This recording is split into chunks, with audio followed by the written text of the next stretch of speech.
తెలంగాణలో మున్సిపల్ ఎన్నికల వేళ నారాయణపేట జిల్లా మక్తల్లో 6వ వార్డు అభ్యర్థి మహాదేవ్ ఉరేసుకుని ఆత్మహత్యకు పాల్పడిన విషయం పార్లమెంటు వరకు చేరింది. ఇవాళ సభలో కేంద్ర మంత్రి కిషన్ రెడ్డి మాట్లాడుతూ సీఎం రేవంత్ రెడ్డిపై సంచలన ఆరోపణలు చేశారు. కాంగ్రెస్ నేతలు అనేక రకాలుగా దౌర్జన్యాలకు తెగబడుతున్నారని ఆయన మండిపడ్డారు.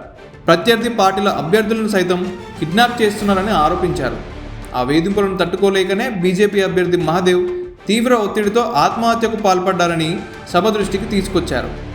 మహాదేవ్ ఆత్మహత్యకు కాంగ్రెస్ వేధింపులే కారణమని ఆరోపిస్తూ బీజేపీ శ్రేణులు చేపట్టిన డీజీపీ కార్యాలయ ముట్టడి తీవ్ర ఉద్రిక్తతకు దారితీసింది. ఈ క్రమంలో పోలీసులకు కార్యకర్తలకు మధ్య జరిగిన తోపులాటలో ఖైరతాబాద్ డీసీపీ శిల్పవల్లి కిందకు పడిపోగా బాధ్యులపై కఠిన చర్యలు తీసుకోవాలని డిమాండ్ చేస్తూ బీజేపీ నేతలు ఆందోళన నిర్వహించారు. ఈ వ్యవహారంపై స్పందించిన డీజీపీ ఆయన మృతిపై దర్యాప్తు చేస్తామని తెలిపారు.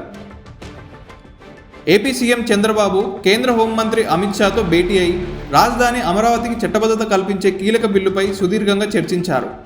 పార్లమెంటు బడ్జెట్ 2వ విడత సమావేశాల్లోనే ఈ బిల్లును ప్రవేశపెట్టాలని కోరడంతో పాటు రాష్ట్రానికి సంబంధించిన మరికొన్ని పెండింగ్ అంశాలను కూడా హోంమంత్రి దృష్టికి తీసుకెళ్లారు. టాలీవుడ్ ఫైర్ బ్రాండ్ బండ్ల గణేష్ చేపట్టిన సంకల్పయాత్ర మంగళవారం నాటితో దిగ్విజయంగా ముగిసింది.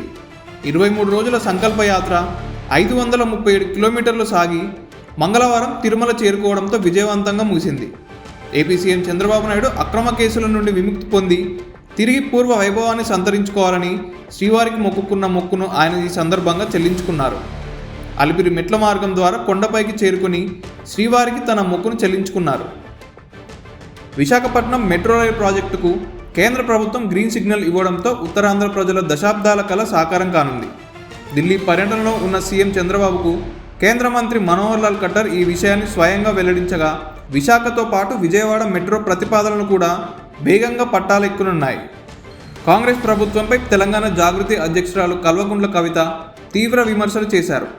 మున్సిపల్ బూతుల వర్షం ఆగిపోవడం సంతోషంగా ఉందని కవిత అన్నారు.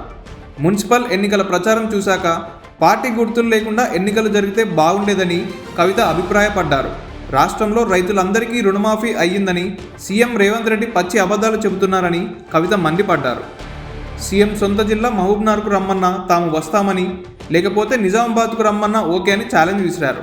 సంగారెడ్డి మాజీ ఎమ్మెల్యే కాంగ్రెస్ సీనియర్ నేత జగ్గారెడ్డిపై ఎన్నికల కోడ్ ఉల్లంఘన కింద సదాశివపేట పోలీసులు కేసు నమోదు చేశారు. మున్సిపల్ ఎన్నికల నేపథ్యంలో మంగళవారం ఉదయం ఓ హోటల్లో పేదలకు వృద్ధులకు ఆయన డబ్బులు పంచుతున్నారన్న సమాచారంతో అధికారులు ఈ చర్యలు తీసుకున్నారు. కర్ణాటక రాజకీయాల్లో ముఖ్యమంత్రి మార్పుపై సాగుతున్న ప్రచారం మరోసారి వేడెక్కింది. డిప్యూటీ సీఎం డీకే శివకుమార్ను సీఎం పదవి విషయంలో డీకేకు ఒక ఛాన్స్ ఇవ్వాలని దాదాపు 80 మంది ఎమ్మెల్యేలు హైకమాండ్కు విన్నవించారని ఎమ్మెల్యే ఇక్బాల్ హుస్సేన్ వెల్లడించడం ఇప్పుడు తీవ్ర చర్చనీయాంశం అయింది. అమెరికా ఇరాన్తో చర్చలు జరపవద్దని, ఆ దేశంపై దాడి చేయడమే సరైన మార్గమని కోరుతూ ఓ ఇరాన్ జాతీయుడు అధ్యక్షుడు ట్రంప్కు విజ్ఞప్తి చేస్తూ వీడియో విడుదల చేయడం అంతర్జాతీయంగా సంచలనం సృష్టించింది.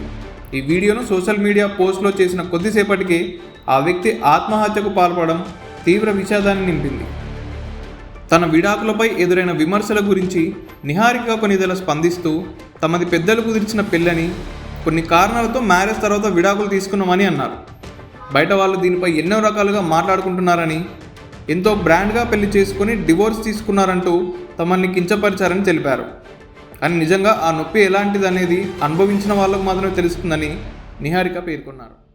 మరిన్ని ట్రెండింగ్ వీడియోల కోసం న్యూస్ 18 తెలుగు యూట్యూబ్ ఛానల్ను సబ్స్క్రైబ్ చేసుకోండి.